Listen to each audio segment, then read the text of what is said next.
Today we've got an interesting video on a topic that I picked up from a video posted by SSD Able. And by the way, I recently learnt that SSD stands for Sustainable Self-Development. So there you go. 13 seconds into the video and you're already learning something. If that isn't a reason to subscribe, then I don't know what is. But anyway, at the start of SSD Able's video about what he learned about training back over 2022, he had this little spiel about the optimality training movement. And it honestly brought up some really good points that I hadn't thought of myself, and I was guilty of myself. It made me really rethink some of the throwaway comments I've made in the past, and that's why I want to make this video today. Able isn't as small of a creator as me, but he definitely deserves more exposure than he has. So if you aren't familiar with his channel, make sure to go and check it out. I'll link it in the description below. And if you like my channel, make sure to help me grow by subscribing, leaving a comment, and give the video a like. You can also email me directly on ashmaypt@gmail.com if you'd like some more information about my online coaching services. So like I mentioned in the intro, today's video is going to be discussing and talking about the optimality movement within the fitness industry. But more specifically, it's going to be about the hate that's going around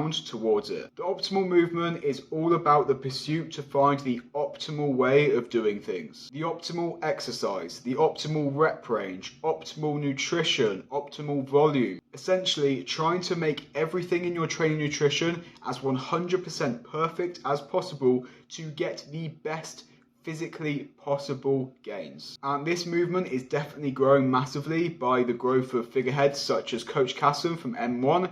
He's leading the exercise optimality, you could say. You've got Dr. Mike Israetel leading the training and nutrition optimality, and just a lot of other creators speaking along similar lines. When this all first started, people loved it and everybody flocked to it, as is often the case with something new and shiny in the fitness industry.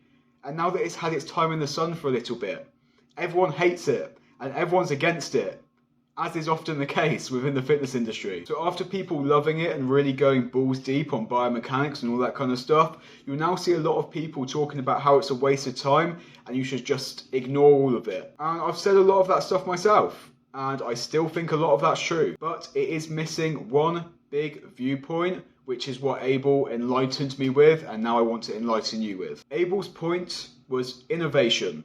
Such a good damn point. If there was no pursuit for optimality, if there was no pursuit for development within an industry, then there would be no innovation. So if we take this all the way back, if there was never anybody trying to optimize training, then we would have no machines, no cables. Everyone would just be lifting heavy stones and doing leg press off of the floor like Able mentioned in his video. It was because of somebody trying to find a better way to do things all of those years ago that we first got barbells and dumbbells, and then eventually cables and machines. If we then just stopped at barbells and dumbbells because they did the job, then you would never get past that entry level of innovation. But now we are way past that. You could say that we are at an advanced level of innovation within the fitness industry. You could say that we don't need any further innovation because we are already so advanced. And I think that's a pretty stupid thing to say, because innovation is nearly always a good and important thing. I think it's incredibly arrogant and ignorant to think that something can't be further innovated. Innovation is always a good thing, just what innovation looks like changes and develops over time. Years ago, innovation was just about finding a way to train your quads without a crazy amount of actual loading. So we got leg presses and pendulum squats and leg extensions.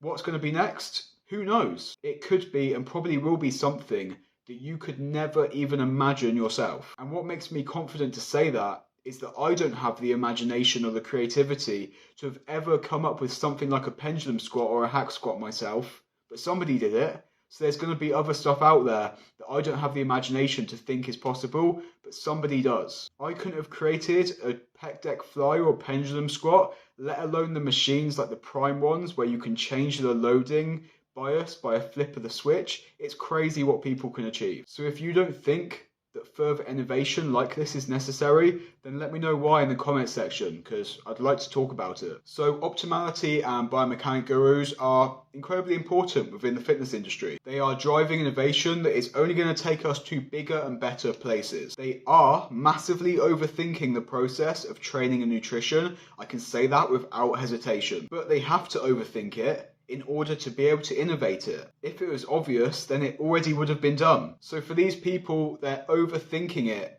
But that's not a problem at all, because overthinking it is their job. The issues arise when a Gen Pop lifter thinks that they also need to be overthinking it in this way, just to make some results. If you are a late teen or early adult just getting into lifting for the first time, then you probably don't need to absorb, face suck Coach Kassem's exercise vault. And you probably don't need to learn about the complex variables when it comes to volume manipulation throughout a mesocycle from Mike Israetel. But when these people that are massively overthinking the process develop a crazy new machine that stimulates your hamstrings like never before in a really safe, non-taxing way, you'll probably benefit from it a lot. So yes, the optimality trend is overthinking a lot. But without that overthinking, there wouldn't be innovation. Innovation is what's going to lead to your next favorite machine being developed, and it's the overthinkers that are doing that innovation to bring you your next favorite machine. That doesn't mean that you need to obsess over optimality,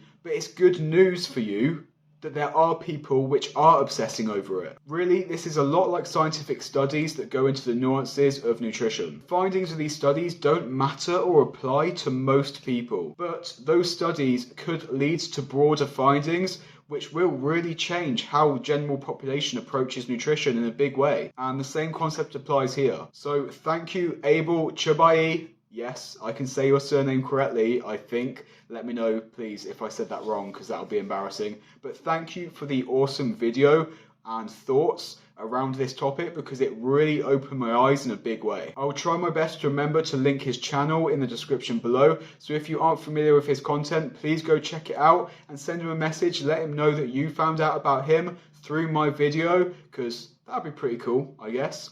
You can shoot me an email personally on ashmaypt@gmail.com if you'd like more information about my online coaching services. Make sure to subscribe to the channel if you haven't already, and drop me a comment below. Let me know your thoughts on this topic. I think that'd be a really interesting discussion to have.